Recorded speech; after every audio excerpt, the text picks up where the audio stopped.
Hey guys, welcome back.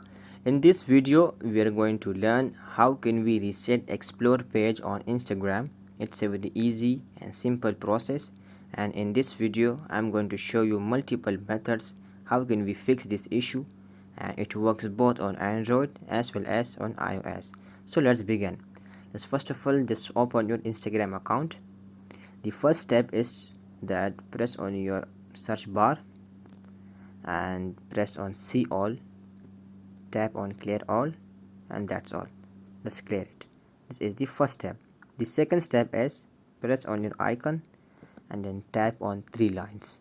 After tapping on three lines, tap on your activity and tap on third option, interactions. Press on it and then press on likes. Over here, if you have liked any kind of post and you don't want that kind of post to be shown in explore page, just unlike it.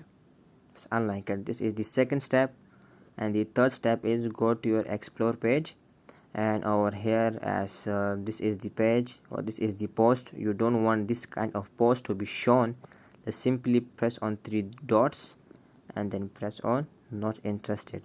So these are the three steps. I hope this will solve your issue, and this is the only process to fix your explore page on Instagram.